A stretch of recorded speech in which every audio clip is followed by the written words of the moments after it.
Hey everybody, Ed here with the Digital Digest, and today I wanted to share my full review, the digitally digested segment for the Nvidia Tegra Note 7. This is a 7-inch Android tablet priced at $199.99, and even though it does have a budget price as well as some specifications that certainly don't lend themselves to best-in-class performance, the overall experience you're going to get here, as well as actual raw performance because of that Tegra 4 quad-core processor that I'll be talking about a little bit later, do end up yielding, in my opinion, the best 7-inch tablet experience on the market.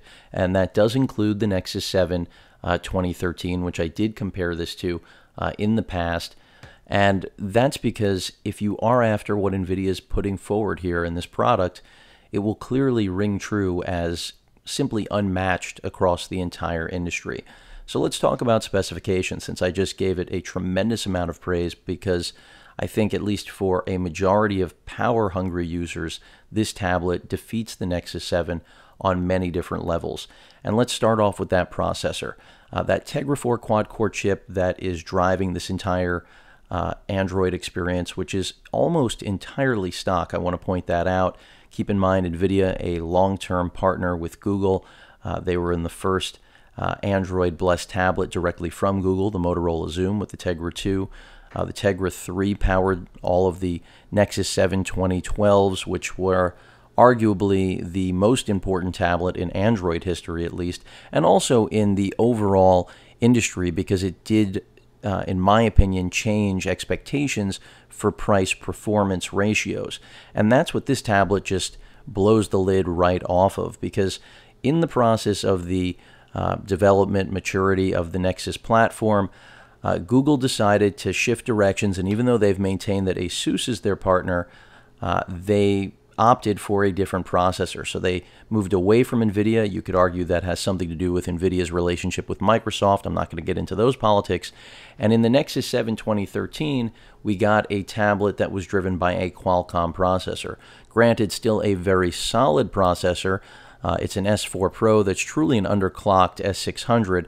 Nowhere near, though, the performance you're going to get from this Tegra 4 quad-core processor. So tablets that have this chip generally run anywhere from, I would say, 400 and up. So Surface 2 is driven by the Tegra 4, even though we're, of course, running a different platform altogether, as well as screen size, much higher build quality overall. But I'm not comparing the tablets. Again, just speaking to the actual processor you're getting here, an ARM A15 chip, 72 graphic cores, and if you are a gamer, this is going to destroy everything else out there. The other mainstream processor that the Tegra 4 is taking on is Qualcomm's Snapdragon 800. Now that's really the top of the line when it comes from what Qualcomm has in play right now.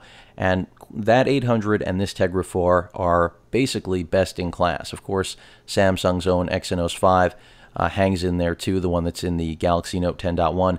But you may have noticed a trend here, which is that the Tegra 4 really does belong in high-end and expensive tablets. It's in the Transformer TF701 as well as Toshiba's lineup of tablets, all priced in another league than the $200 specification we're looking at here. The screen, which is probably one of the more disappointing elements, I think, for the average consumer, we're looking at here is a 7-inch 1280 by 800 resolution IPS display.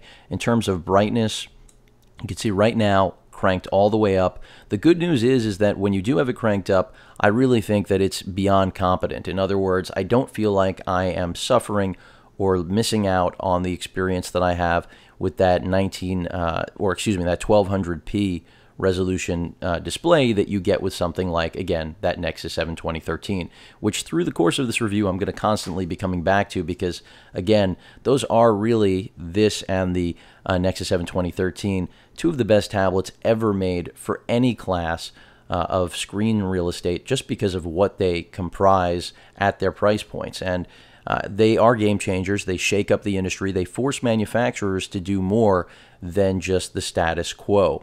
So because Nvidia lost that partnership, they decided to shop their own tablet, and that's what we have here with EVGA.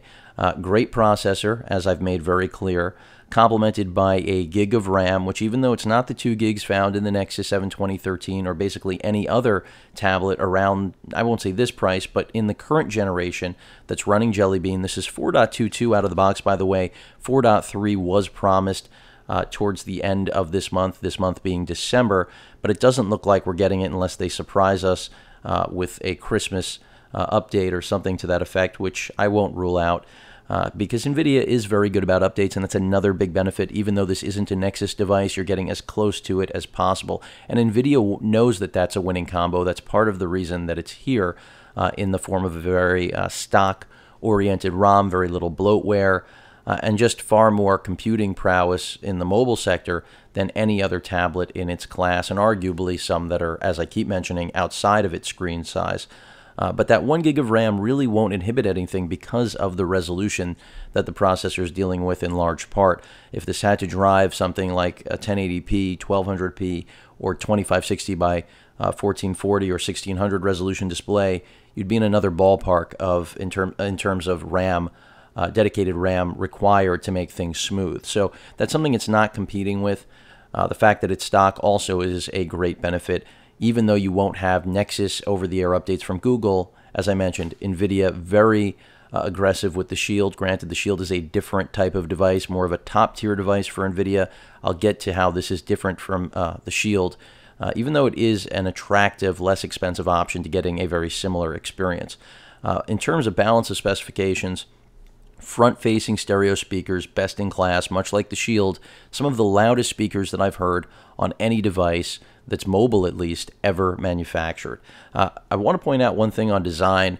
As a longtime Arcos fan, even though they've somewhat faded to say the least, you may, for those of you out there who have looked at this tablet and said, oh, I love it or hate it, either way, it does definitely, at least in my opinion, show a strong resemblance to the Arcos of yesteryear. You know, in terms of the speaker grill, you could just really attribute that to the actual speaker grill design, but also the plastics and the actual border, the bezel, the amount of it. That's one thing I could do without.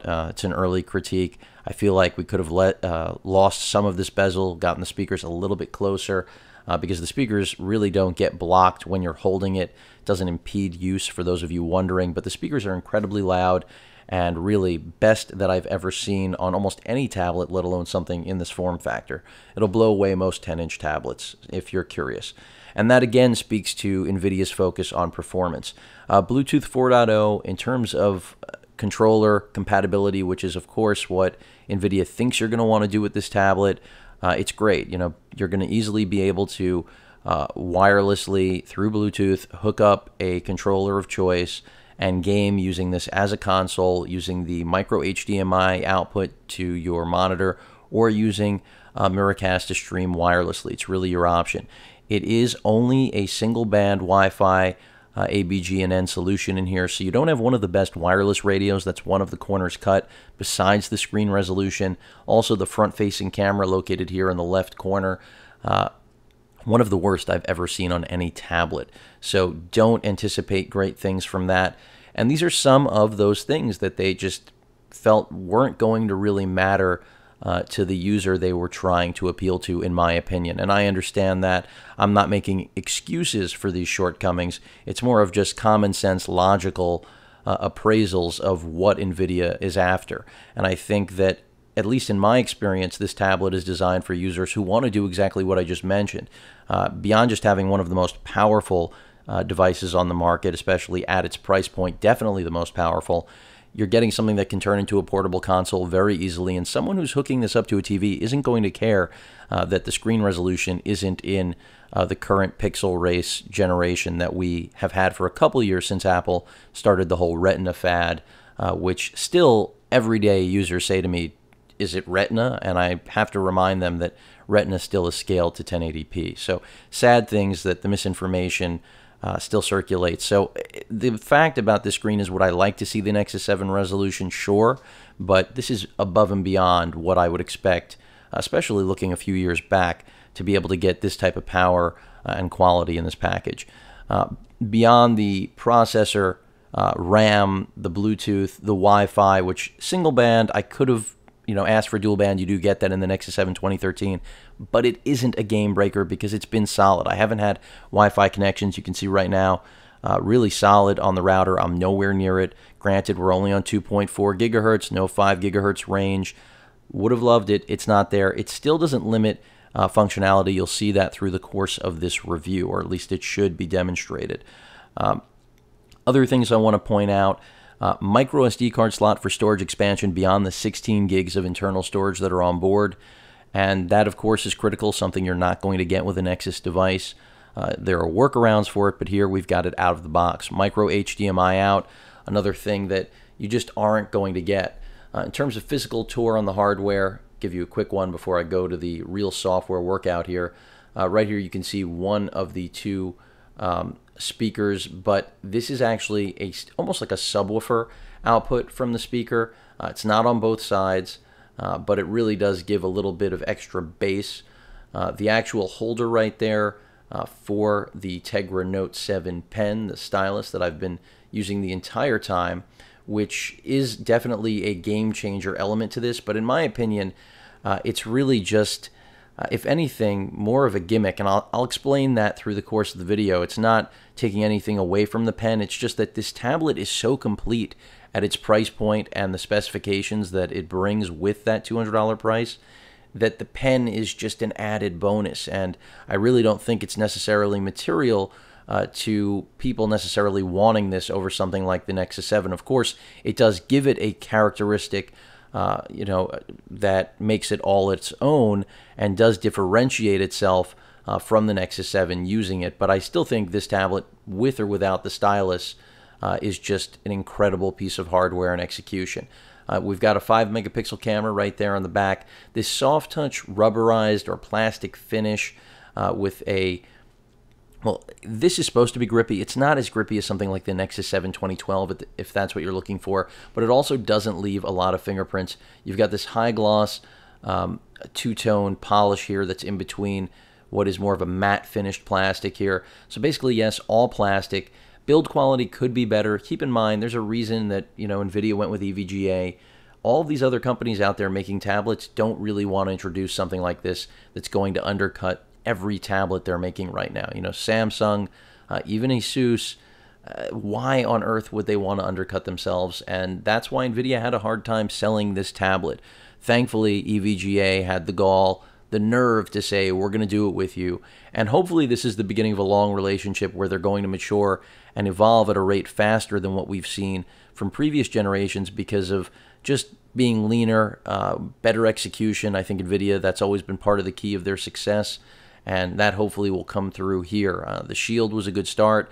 This is a good follow-up. If they make a device like this next year with a higher res screen, maybe even a 10-inch form factor, and just beef up the specifications so that they blow everyone else out of the water but still come in lower, I think they will have a golden product. And that really is where this starts, in my opinion, with a device like this, that eventual goal, that realization. Because this is a game changer on so many levels. The 5-megapixel camera isn't a game changer, but the software is really impressive considering that Nvidia has basically no background in this business whatsoever, and EVGA is really just making what they're asking them to put together. On the left side of the device, we've got our power button. Interesting button layout on this device. I'm going to point that out as well. A deviation from what we're traditionally used to. The power button's here on the left. You've got your 3.5mm headphone jack right there next to it. Then you have your micro HDMI and your micro USB for charging. Now, of course, great to have standard micro USB charging, no question about that, but this is one of those areas where I'm going to point out an issue I've had with the tablet. The micro USB port, for some reason, I don't know if it's the angle of the pin, I'll get in close there so you can see it as clearly as possible. It's just a little bit tough to get a proper fit with that. It makes me feel as if I'm possibly going to break off the actual pin set in there, and that has to do with just the way the included plug actually sits. I'm not sure if I just have a faulty unit. Those of you out there that have these, even though they are in tight supply, I know this is a tough tablet to come by these days, and that's part of Nvidia's successful approach in this business as well as with the Shield. They didn't just flood the market with devices. They actually did a wait and go approach, and wait and see often pays out if the demand is there and you can do things in a fiscally responsible way, which is what I think they've done here. And that's indicative of the fact that this continues to remain sold out. and I can see why. Performance-wise, you just aren't going to beat it. But all the ports really on the left side, that's where all the action is on this tablet.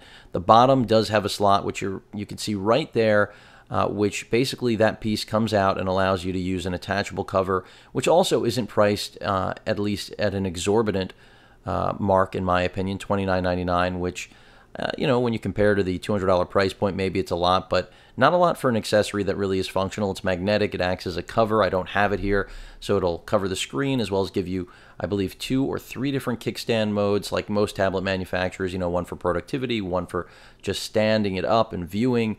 But really, this is a console, and that's what I want to get to next, because we've gone over hardware. I've talked about that you've got a great processor. The gig of RAM isn't really a letdown, but it's still beyond serviceable. I haven't seen anything where I felt like, oh, if I had that extra gig of RAM, this tablet really would have been able to do something that the Nexus 7 has, you know, down pat. The cameras, I've already mentioned, are relatively solid. I'll get into the software a little bit later. The actual internal storage, 16 gigs, definitely more than enough at the $200 price point. Would I like to see more options? Sure. But remember, Nvidia is new to this business. They need more time to get to this sort of scale in order to manufacture for all of the personal preferences that you all have as customers. And this is just a first go, a beta, if you will, in the business. But the performance, the good news, is not a beta experience like most first-time attempts in the business. And that has a lot to do, as I mentioned before, with execution and just good management. EVGA having a good reputation in the business, one of the better manufacturers, in my opinion. One of my notifications there not going up. And that's part of, again, that stock experience. They've stuck with giving you 2 separate notification drag down, similar to what you'd find with the Nexus 7. Let's get down to software, because something I haven't touched on is the stylus. And clearly, a lot of you really only want this tablet for the stylus. And I've kind of kept that on the back burner here because, as I mentioned before, this thing is so powerful on its own that even if the stylus was never part of the experience, I still think it's a better tablet when we're talking about value and overall just raw mobile computing capability and media consumption as well, despite the lower screen resolution, lack of NFC, lack of that extra gig of RAM, not having as good camera quality, in my opinion, and maybe arguably not as a pleasing aesthetic to, I think, the average user, even though I happen to think that this tablet has some character personally. The bottom line is that the stylus does change the game, because the only other option out there is the Galaxy Note 8 when it comes to a 7-inch or sub-10-inch stylus out of the box optimized experience. Now, by optimized, Nvidia does not have a digitizer here. We're working with DirectStylus technology, which is Nvidia's own creation. It basically leverages that incredibly powerful processor that I've been bragging about through the course of this video for good reason, and just utilizes it in order to create basically a zero latency experience, and also the ability to really track the actual thickness of the stroke of the actual instrument you're using to write on the screen. In this case, of course, the included stylus, which is metal construct, dual ends. You can use either or, because this does give you a completely different form factor in terms of writing instrument than the fine point tip here, which can be converted just by basically rolling it the way I am now while writing, or drawing. And I think, you know, this is an extra added bonus in the same way that I mentioned before. The lower screen resolution speaks to, you know, clearly identifying that the core user for this is going to care more about what's under the hood than just having a high-res screen to brag about. Well, the same applies here. They're not really trying to sell this to artists necessarily. This is more about just having more productivity, more flexibility, and being able to do something you can't do with the Nexus 7 at this price point, which, again, the Nexus 7 is more expensive in both the 16 and 32 gig capacities, even though it does have NFC, wireless charging, a whole host of features that I would love to see here. And that's part of what Nvidia can bring to the table if they have success here. And that's part of the reason to get on board with them in this generation, in my opinion, besides the fact that the product just works incredibly well. So with DirectStylus, you have 2 pieces of software. The first of which is Tegra Draw. You can see some scribbling from past reviews that I've done here. And I'm not big when it comes to my artistry on tablets, but whether you're looking at something like this or the Galaxy Note, the first thing to note, and I'm not being cute, is that this does not have a digitizer, as I just mentioned before. So you're not having a Wacom pressure-sensitive experience. This is all literally going to be based on how thick the point is that you're using to write. Let me actually clear this off. Can undo, or you can go for a complete clear. So thin, change it over. You can see we're getting thicker. And just as I roll, the line changes. It's that subtle. And in many ways, people could argue this is more precise than a digitizer, but I think that most artists, professional graphic designers out there, anyone who truly has to work with something like this is going to clearly prefer a real digitizer. So that's another point that, in my opinion, speaks to the fact that Nvidia really wasn't designing this for artists. This is just another great added bonus to say, hey, you know, you're not going to do this on your Nexus 7. And the latency is actually superior to that on all of Samsung's Note products, and that has to do with just the difference in that the processor is driving this rather than a digitizer. It's just a fact of life. So really great performance here. You can change, you know, your color palette here at the bottom. Thickness, the actual type of stroke, all of these things are here. As I mentioned, undo, a complete erase. You can save, take pictures, like snapshot it essentially, and incorporate that as well, because they want you to be able to draw on anything that you possibly want. In terms of other settings, because as you may or may not know, part of at least what will come in KitKat now is this settings menu drop-down will be built into everything, and NVIDIA knows that, and that's why it's already here in their own applications. So you can lock the orientation, go stylus only, that's so that you won't inadvertently draw with your finger. Intuitive eraser, you can share, of course, set the top layer, set the bottom layer, capture, and then the about is just the build version. In terms of what has been displayed here at the bottom throughout the course of this entire review thus far, you can see there's a lasso effect, and this is only when the stylus has been taken out. And what that will allow you to do is basically instantly screen capture and draw a portion of the screen. So let's say I wanted to share that. I can draw that and then basically select exactly what I want to do with it. And it's really that simple. There you go, I didn't get it the first time. And now I can share that. Basically, it's like the scrapbook feature on the Galaxy Note. Everything here builds off of the success of what Samsung's done without directly copying them to the T, so there's not going to be any sort of infringement issue. And yeah, I mean, you want to crop. This is a screenshot tool, essentially, to really let you leverage the stylus with whatever you're looking at, whether you're in email, watching a video and you pause it, looking at stills, browsing the web, reading an article. This is your literal pencil pen to go in and annotate, highlight, underline, capture anything you could possibly want, and get creative as well. The other feature that you may have noticed on the left is just the ability to turn on and off the stylus mode so that you can switch in and out of having control of whether or not your finger can be active, which you see I just turned it off, which now means only the stylus will work. Well, actually, let me get out of this. So right now, only the stylus will actually work, technically, is what should have happened. Let's see, did I misuse that? Let's check this again. As you may have noticed, bring it up one more time. Should have been working.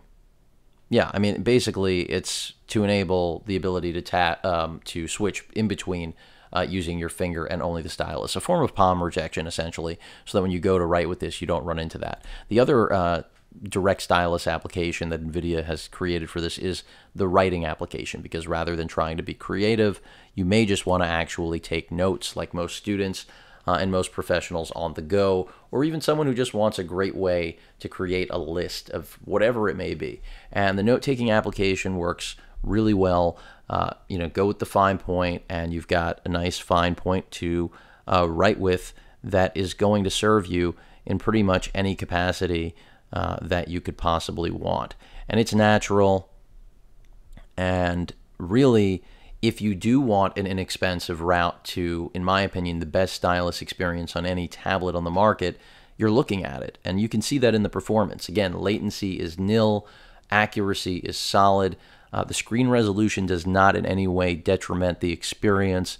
So there are so many things going for this, in my opinion, that you just don't have a reason to dislike the note-taking capability. And that's where I say, if anything, this is one of the gimmicks. I don't view it as a gimmick, but when you have such a powerful tablet at a $200 price point, the pen is just, a cherry on top of what already is an incredible package. But for many users, as I've mentioned, this will be the selling point out of the box. And I understand why. Because really, what else do you have to choose from, especially in this form factor, price point? And then the fact that you have such powerful hardware means that you aren't just buying a device for the pen, which in my opinion, if you picked up the Galaxy Note 8 now, you literally are buying dated hardware that is really just about the S Pen integration, which is arguably better in many ways, but inferior in some as well.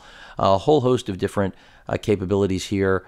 But it's not the most intuitive. This is where software needs to change. You have to actually long press to keep that menu up. And you can see we have stroke eraser, a rated eraser, as well as a free eraser. The same applies to all of these menus. So this is something where refinement can certainly can come. And I expect it will, as long as this product is successful, and I anticipate that it will be. It does remain sold out on Newegg. That is the only vendor currently you can get it through, at least at its suggested retail of $199.99. And it has gone below that. I want to point that out as well on some sales. We have been going through the holiday season after all. And the same, just more options, and you can move text around. I mean, just very cool stuff. And, of course, undo. Clipboard, and of course yet another setting menu, which takes you through everything you're going to need for a Note application. So they haven't cut any corners with this, and that's really impressive considering what are we looking at here? A $200 budget device that, doesn't have a best-in-class screen, but it does have a best-in-class processor, solid single-band, 2.4 gigahertz Wi-Fi and connectivity that really, in my opinion, performs well. You're going to see that in a moment.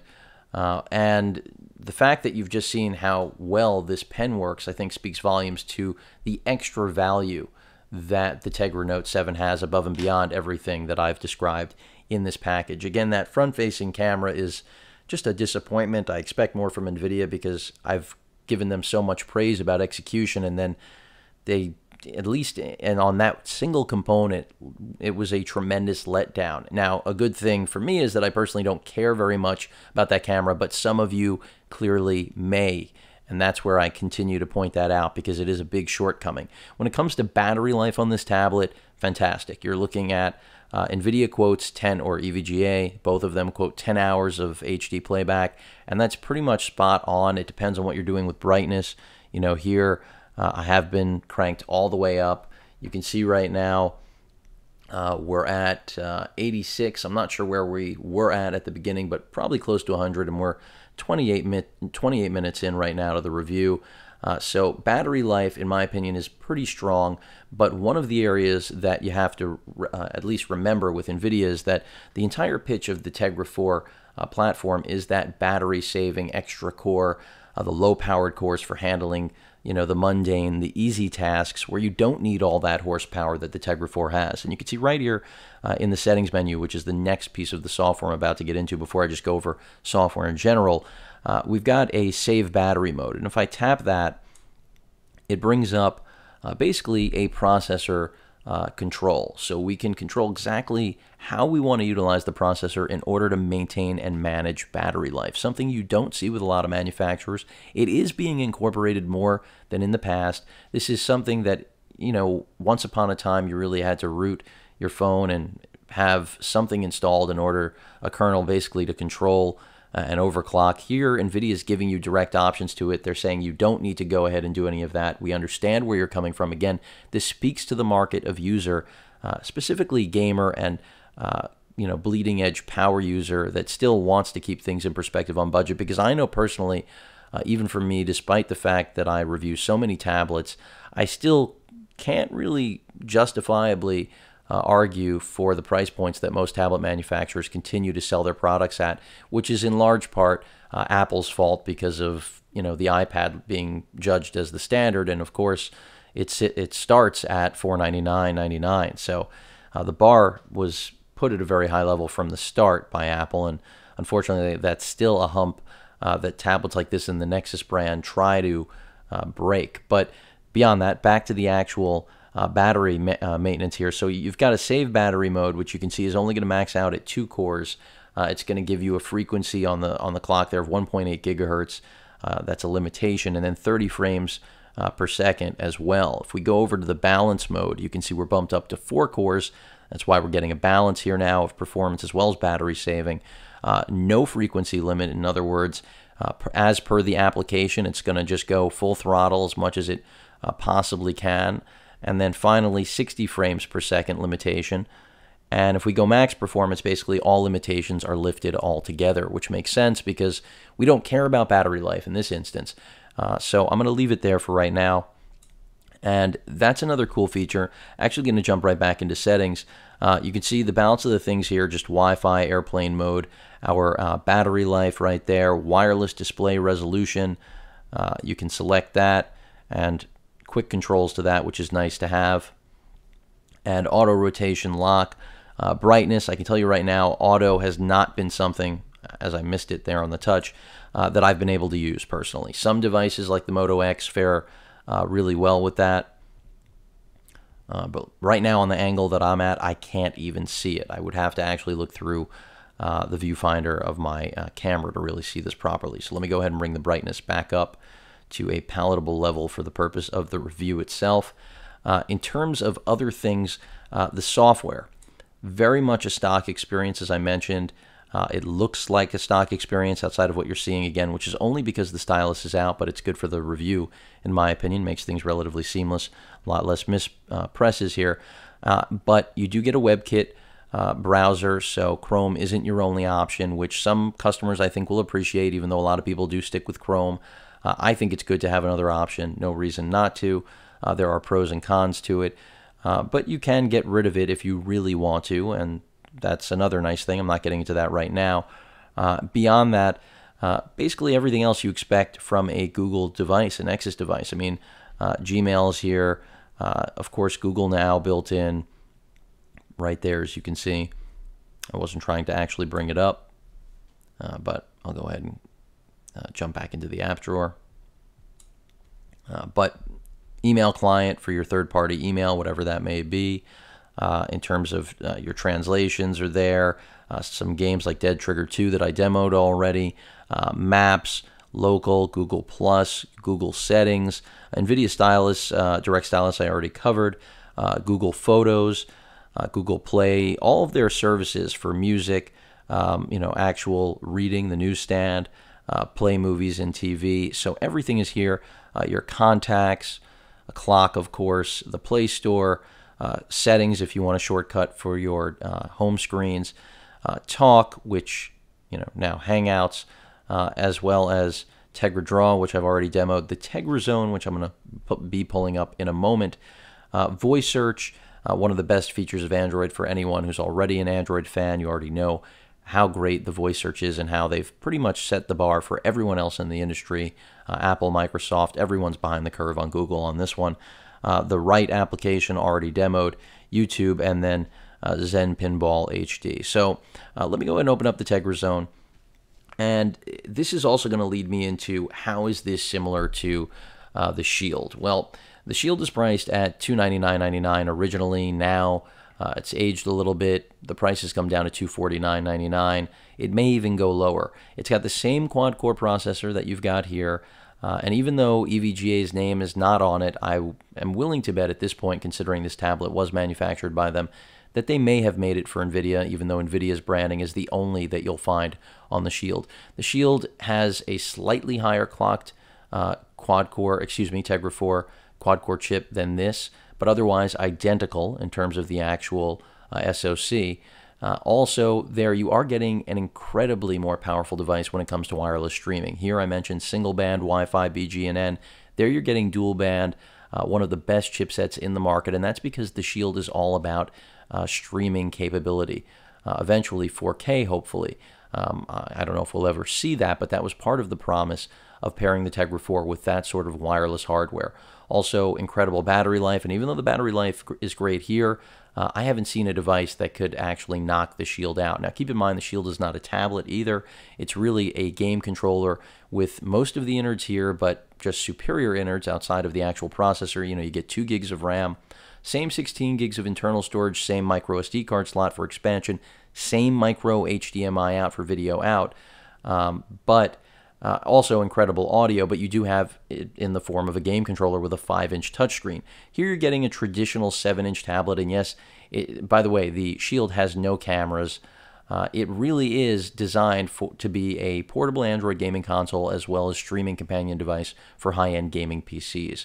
And now a console in itself. So the only way I can really compare this to the Shield is clearly because of A, its processor, B, its manufacturer, being that it's coming directly from Nvidia again, and also the fact that the processor alone puts it in a class when paired with storage expansion and HDMI out, as well as Bluetooth 4.0, the capability to at least go into the console mode to a degree that the Shield offers, because you can easily hook this up, as I mentioned before, to your TV and pair a Bluetooth controller, and you're good to go.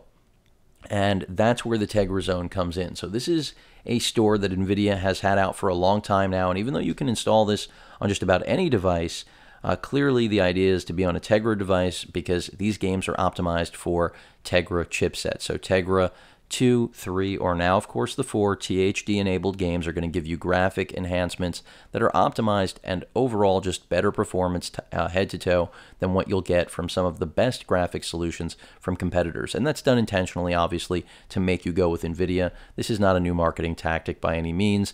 It exists in the PC gaming world. Surprising that it took this long for it to catch on in the mobile world. But Nvidia really has pressed this along. Something I've seen grow and mature quite a bit, and it's great. They give you a nice news stream here just about development for games and what's coming out. You can also jump directly into their game library, and this is something that is on the Shield. The format and look is definitely different. It's designed specifically for the Shield, but the actual performance of the games, outside of the fact that here you're not getting a physical controller, is going to be exactly the same, especially when you pair it with a solid controller. And you could use something like an Xbox 360 controller that is wired or has the PC capability by using a USB host cable with the micro HDMI port. So this really has all the flexibility and power of just about any tablet on the market, comparable to even something like the TF701, the Transformer, even though that's a 10-inch tablet with a larger display, a higher resolution display, more RAM. Also, this does have GPS. I've completely left that out of this 37 minutes, but that's probably the least important spec in my opinion, even though it's pretty much standard fare, as we all know. I can't think of the last tablet I reviewed that didn't have GPS. But back to the gaming, I mean, this is the only device where I can say that because you've got the Tegra Zone, you literally then do have basically a lot of what the Shield represents, because this is the only other device where the Tegra Zone can really come to life the way it can on the Shield. And both the Shield and this device do run 720p displays, even though this one is 800 and the Shield is 720p. Still, it's something where one's a 5-inch display, this one's a 7-inch display, both, of course, touchscreen, capacitive displays that are IPS, retinal on the Shield. But again, this is the only way you're going to get a Shield-like experience at a lower price. But at the end of the day, if you really want the Shield, you should be getting that, not this.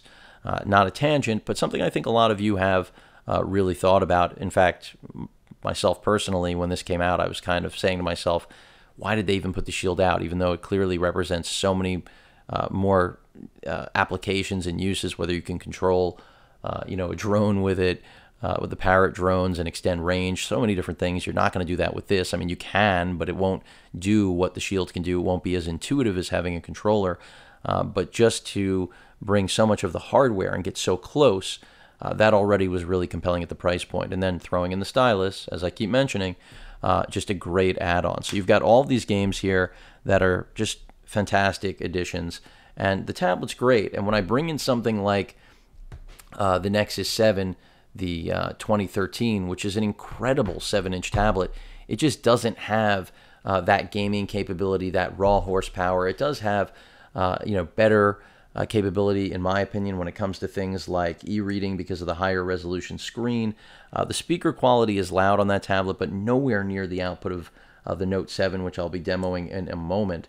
Also, it just doesn't have that raw horsepower. Ends up in my opinion, also equating to the lifespan of the product. Even though this will continue to get updates much longer, possibly, clearly, than what Nvidia will do for the Tegra Note 7, the processor itself isn't going to be able to hang when it comes to things like gaming. And that's, again, who NVIDIA's after. And why wouldn't they be? They're NVIDIA. They're the heart of gaming, in my opinion. You know, you don't see ATI, which is now AMD, making tablets. They just didn't take on that sector. They're not there. And there's a reason. NVIDIA had the, you know, the cojones to get involved and do it. And that's why we see them here. And I give them a lot of credit. And it is part of being on the cutting edge of not only their own game, but seeing where the industry is going, more so than what Microsoft and arguably many other manufacturers who've now faded away have been able to do. And I'm not going to name any more names because clearly now they're partnered with NVIDIA for a good reason. NVIDIA's really ahead of the curve and somewhat abandoned because of what happened with Google, which I'm hoping gets rectified. Not that they're no longer, you know, friends, but certainly things have changed. But that doesn't take anything away from this tablet. Let's do some media consumption. You're 40 minutes in. You deserve it. Let's get some web browsing. And let's go ahead and do some quick stuff.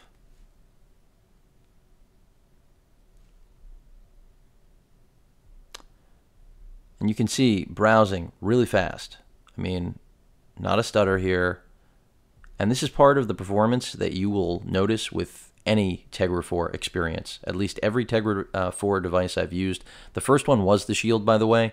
That was the very first thing that I noticed. All of a sudden, we were in a new class of overall sensitivity and responsiveness when it came to the actual display. Now, keep in mind, I've made the mistake of leaving disabling the touch mode on. So that's why right there, things weren't as responsive as they should have been. And that is something I've run into before, but I can't really criticize the tablet. That was my fault, clearly. And I'm sure some of you probably even noticed it before I did just now. But you can see performance, fantastic. And this is, you know, standard fare stuff, pinch to zoom. I'll give you a little bit of rotation goodness. You can see the tablet just flies. Nothing to talk about here in terms of anyone critiquing or basically putting this tablet down when it comes to performance. So all the praise I just gave it is warranted, to say the least. Let's go ahead and go to another site. By the way, swipe is included here. I'm not a fan of it, but it's there in case you want to try to actually use it. You can see I got really close to what I was doing there. But let's go ahead and navigate to another website.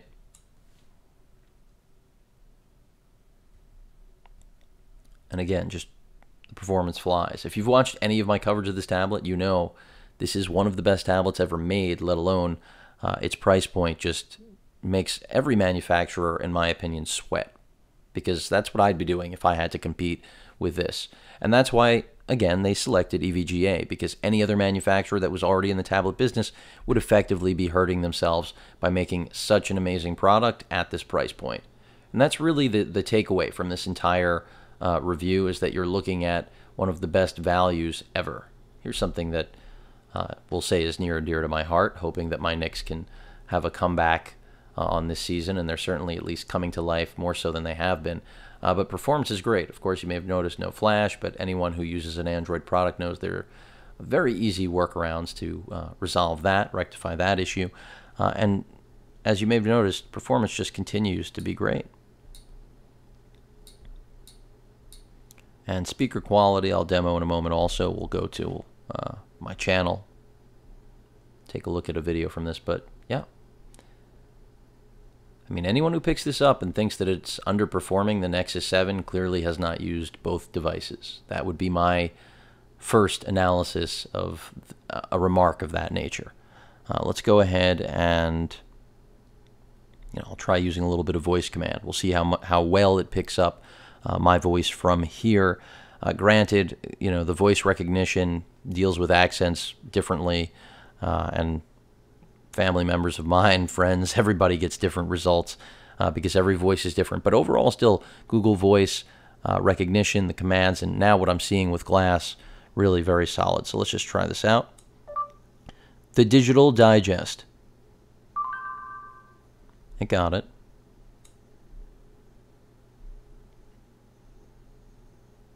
Let's go ahead and we'll stay in the stock browser because, you know, showing you Chrome,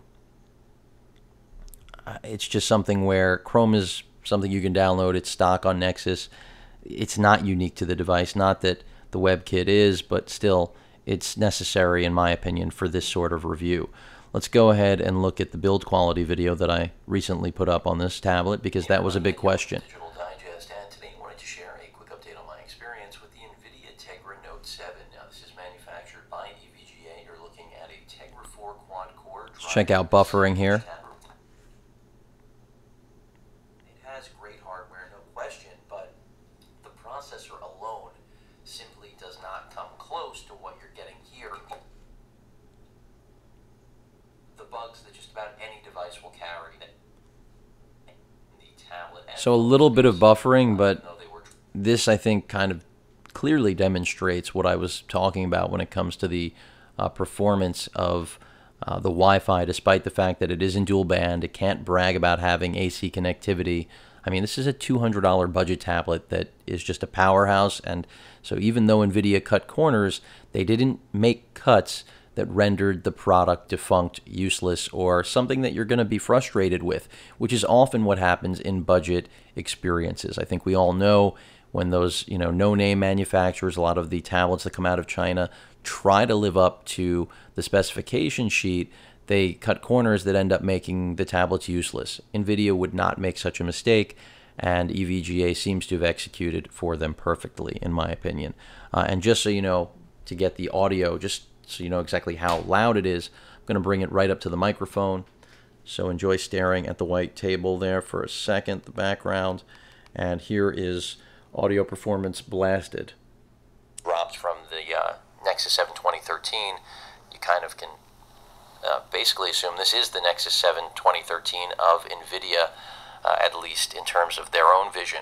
And that's why we've got the niceties missing from the Nexus environment, which is why this tablet also represents an incredible value. You know, that micro SD card slot for expansion, the HDMI out, these are things that don't exist in a Nexus world, but still stock as best as could be. Really no bloatware other than Nvidia's own Tegra Zone and a couple of other. I would say, you know, that hits the nail right on the head. You're not going to find this experience in a Nexus environment, but you do have the benefit of getting really close to the software experience. And that's what makes this, in my opinion, the tablet many were waiting for. Every person that ever critiqued a Nexus device for coming so close to what they wanted but coming up short because it was missing storage expansion, because it was missing HDMI out, and missing that budget component that Nexus really does represent, the you know, actual destruction of the digital divide, so to speak. Not to play on the name of my channel here, but that's literally what Nvidia has carried on, or carried the torch here in this product from the Nexus line, and no other manufacturer really has been able to do this. So this looks to be the first, at least in my opinion, competitive, competent 7-inch budget tablet to redefine the landscape since the Nexus 7 was introduced in 2012, and of course the second gen 2013 that I've covered thoroughly. This really does, again, you know, reset the standard. I think that there is a place for both the Nexus 7 2013 and this tablet.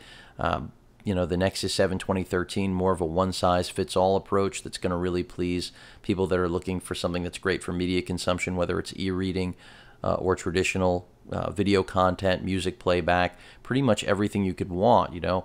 This tablet, on the other hand, clearly trying to appeal to someone who, you know, maybe first and foremost wants the stylus, doesn't want to spend Galaxy Note money, because keep in mind that Note 8 is going to run at least $100 to $150 more than this 7-inch tablet. It will offer similar battery life, but the processor here just destroys the Galaxy Note 8 chip, which is an Exynos chip, but it's just old hardware. That's all I can tell you. It's an A9 chip. Here we're looking at A15 with some of the best graphics performance out there.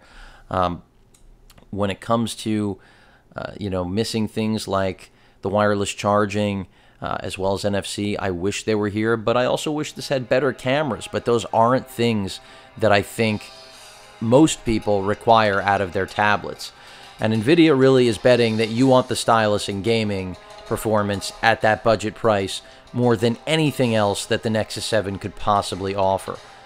Whether or not that rings true to exactly how all of you feel about it is only going to come through in the eventual sales figures.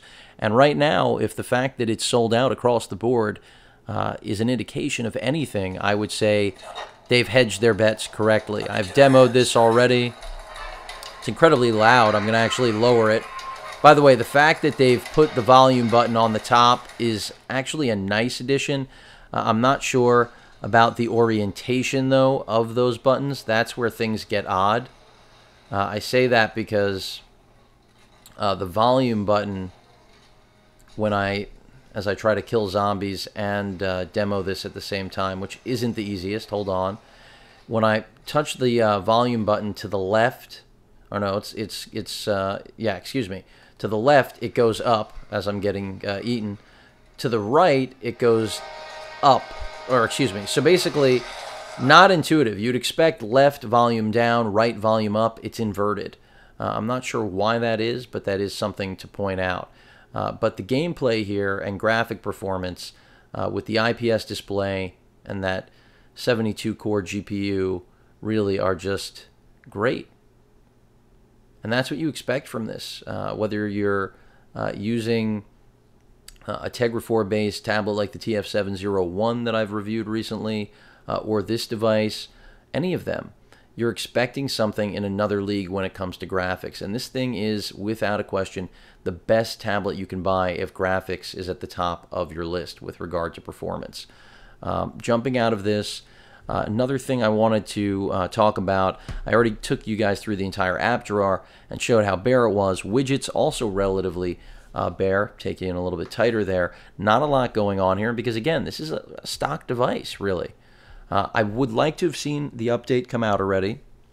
For that, I'm going to take you into the settings, and this will be pretty much where I wrap things up to just show what everything looks like here. And it should look familiar for those of you who run, stock environments and are used to Nexus-like devices. Wireless display is right here. You can control resolution, your Bluetooth on and off, Wi-Fi connectivity. You can see populating a lot of networks, but again, no dual band, as I mentioned before. Data usage in terms of more options, airplane mode and VPN. Scrolling down, you can see native controller button right here, telling you that you can use the right stick as a virtual mouse. For those of you wondering what that means, the right stick of your gaming controller will be able to basically take on the function of a mouse and navigate the screen, and then if you click it in, it'll select. This is the exact same mapping they have for the Shield. So it's really clear the software was ready to go. That's why I'm shocked to see that 4.3 hasn't hit this yet. Also control of the pointer speed, self-explanatory. In terms of sound options, again, touch sound, screen lock, your actual bass volume. Now, DirectStylus, oh, I skipped display, excuse me. Display, your brightness control. I mentioned before that auto brightness was somewhat useless. I find that a little bit more than medium is where I find my sweet spot in terms of getting great battery life. That means over 10 hours with all sorts of heavy use. We're not talking about just web browsing. So that again speaks to the great battery life. On that note, it does take a long time to charge though. This doesn't benefit from USB 3.0 like the Transformer 701 or the latest gen iPad using Thunderbolt, where you get faster charge times despite the incredible battery life. Here you will be waiting to charge this. It's not going to be necessarily an overnighter, but much like the Shield, it's a slow charge. Wish they would have used USB 3.0. In terms of other things here, sleep duration, daydream, font size, and of course the color correction preset. Again, Nvidia recognizing this is a tablet all about giving someone almost like a rooted, unlocked experience out of the box so that you have full control over everything. This is the power user, the geek that wants the best tablet money can buy. And they don't care about the extra resolution, they care about what the tablet can actually do. And that's where NFC again and wireless charging are really far bigger gimmicks than a stylus or incredible processor. So other things. Again, I passed DirectStylus. I've already covered this in depth. Basically, default action can be controlled for when you remove the stylus itself, because that will actually bring up a prompt. So you can use a launcher or actually launch specific apps or just choose none. completely a matter of personal preference. The cursor, you can show the draw cursor, show the eraser cursor, and then control the actual pen to touch delay if you desire. I find the 0.5 is perfectly fine. Actual HDMI output, again, control for the color correction presets, whether you want to go with native or sRGB. In terms of storage, again, 16 gigs stock. Total is 12.5 out of the box. So be prepared to get that 64 gig micro SD card. Because after all, if you are a power user, you're going to need the extra capacity. And that is yet another side note for beyond wanting, a higher res screen, better cameras, all the things pretty much the Nexus 7 has, but with the Tegra 4 built in there and the same sort of audio experience, the whole multimedia experience and stylus. I would like to see, some of these enhancements. So whether we're talking about storage options, bumping up that screen resolution, bumping up the RAM, giving us wireless charging, NFC, they can do it all. Nvidia is that sort of bleeding edge company that knows what, the real cutting edge consumer that wants the bleeding edge tech desires. So hopefully they'll end up making some high-end products for us beyond just the budget ones. But I give them a lot of credit again for producing something like this, because the only other company to do that is Google, and we all know Google has a lot more money to burn than Nvidia. So this is a big gamble for what is still arguably a small company when compared to the players it falls into the mix with on Wall Street when comparisons do arise. In terms of power saving, I've already shown that off, but one thing I haven't shown is the Tegra Prism Dynamic Backlight. That is a technology Nvidia, again, has brought together in the same vein that the way the Moto X really optimizes battery life with display usage. This promises up to 40% more battery life by using basically only lighting up or backlighting the pixels that need to be, kind of trying to imitate what OLED technology does to a degree. You can, of course, control your processor performance, and then you have an end saver, which will control application performance as well. So you can basically limit applications from operating in the background that often will do that. So a lot of control here, something you wouldn't expect, again, from a tablet out of the box. But this is not for the average run-of-the-mill consumer. That's why only one retailer carries it. That's why a no-name manufacturer for at least the general public is making it. And that's why Nvidia has pioneered it, a company that is known for their video cards, and just really, this is unprecedented in the industry when you think about it. You will be hard-pressed to find any graphics chip manufacturer or anyone. I mean, Intel is so far behind, and Intel's the largest chip maker in the world. So that says a lot about the credit, again, that I'm going to continue to give to Nvidia. Other things, you do have multiple users, apps. These are standard: location access, security, language input, backup reset, your Google accounts, date and time, accessibility, and then about tablet, which I will check for an update right now, but I'm not anticipating anything. And no, we've got nothing. But you can see still running 4.22. Now, I did expect to get an update to 4.3 by the end of this year. So as I mentioned earlier, maybe we'll see it before Christmas, even though that's really, now basically, or at least before the end of the new year. But I'm not anticipating that NVIDIA is going to in any way fall asleep on this. They do have a lot riding on this because this is their flagship tablet. This is the first time they've done something like this. They are now also rolling it out under the XOLO brand, XOLO, which is being marketed in different regions, not here in the US, at least to my knowledge. So they're clearly trying to make this a global product. We being the US, the test market, EVGA being far more of a household name than XOLO. But either way, it's the same product, works the same. So for those of you curious, I'll be throwing that in the tag here as well, because the Tegra Note 7 by EVGA and XOLO are one and the same, just different name. Now, in terms of how that equates to quality control, that I can't speak to, and that's where I'm going to really wrap things up on this, because I've covered really everything you could possibly want to know about software, hardware. It's really now about the quality control. All plastic, as I mentioned before. Not an incredible fingerprint magnet. I didn't have any backlight bleed or dead pixels, so that speaks to solid QC on the screen. With regard to the plastics, there's no question I've noticed some little scuffs and things that can't be cleaned off, and I can assure you, as with all of my devices, I do pamper this thing. Not to sound too ridiculous, but care is taken, to say the least. And to see marks on it already, I was a little bit surprised. But again, it's a $200 tablet. I can't say the same, though, of the finish on my Nexus 7, which has traveled with me longer because it's been out longer than this device. In terms of actual form factor, though, and build quality, there's a little bit of creak and flex around the areas where the actual plastic mold changes from that matte to the actual grippy, texture here. So I'm not sure that's just where things are glued, but it's not in any way a game breaker. You're not going to actually hear the flex right now, but right here, this seems to be a soft spot. If I press, and this is really being extraordinarily critical, but I know there are a lot of you out there that want to know these things, even about a $200 tablet, which is sad in the sense that when you are purchasing something at this price point, I'm not saying you should expect garbage, but you can't also necessarily expect to be delivered a gold bar here, and so expectations have to be appropriate to the price point. It's more of a disparaging thing or disheartening thing when you pick up something like the Galaxy Note 10 2014, which is such a great tablet, and then quality control can be a letdown on something that's $550 or $600. But so a little bit of creak here to the right, which appears to be the left, but it really is the right of the EVGA logo. Don't really have it on the other side, oddly enough. So it's definitely just a matter, I guess, of it could be unit to unit. I don't have another one here. No real flex, though, on the bottom side, so it seems to just be in the upper part here. It's a creak, It's not something that bothers me. For $200, there's nothing that could bother me about this tablet because it just outperforms just about every tablet on the market despite price point. And then in terms of stylus options, you're not getting anything other than this and the Samsung experience unless you want to step up to, some Microsoft gear. In terms of bugs, even in one of my videos, it did lock up, did a little bit of a reboot dance. It happens with any device, any new device.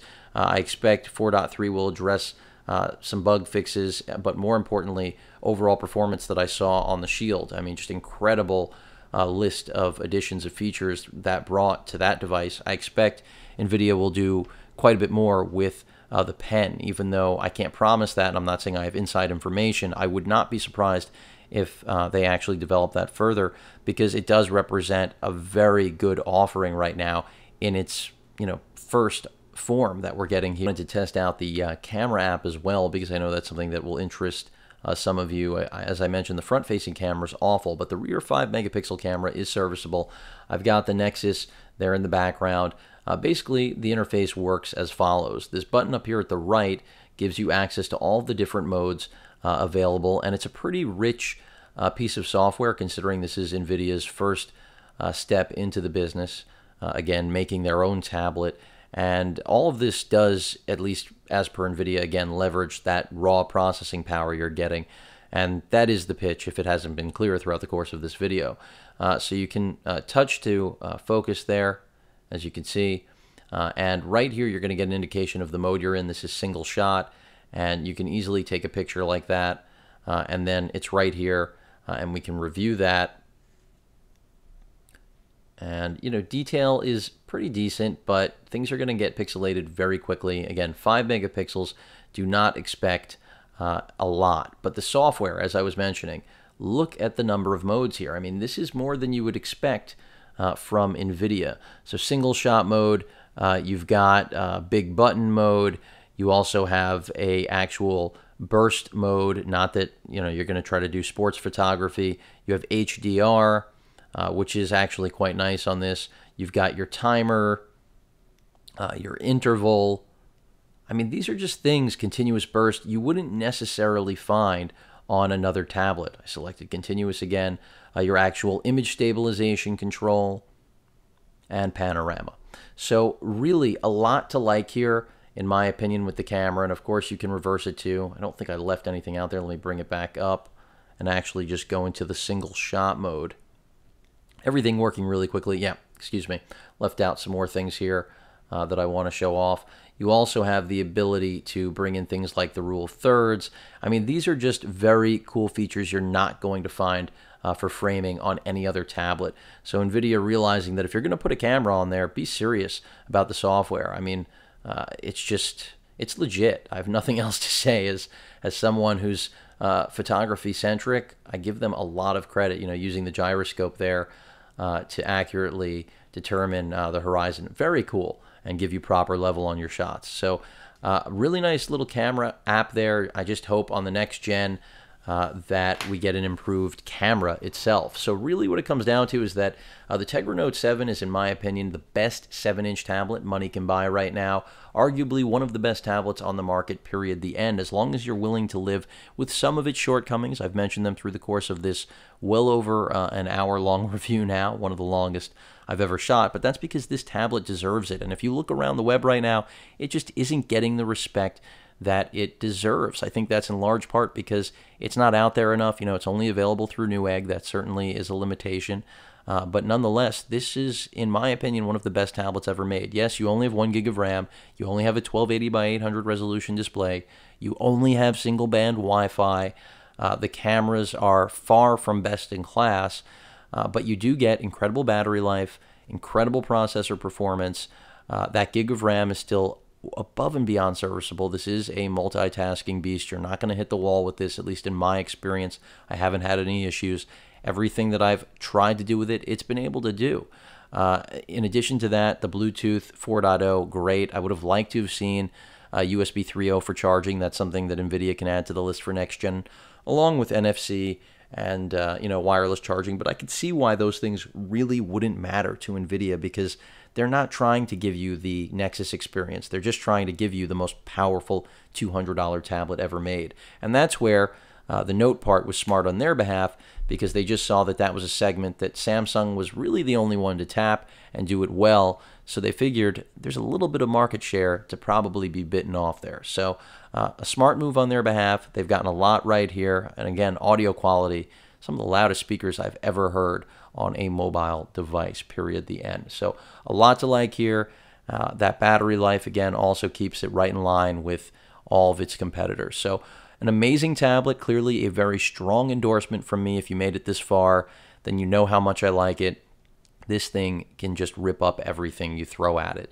I just hope Nvidia, with the success of this device, this leads to more tablets, more devices in general, because if this is any indication of what the future has to bring, if Nvidia continues to make hardware, things are only going to get better, and also change the landscape of what we expect and at what price we expect things from their competitors. Any questions or comments, please feel free to post them. And of course, as usual, please feel free to subscribe. Later.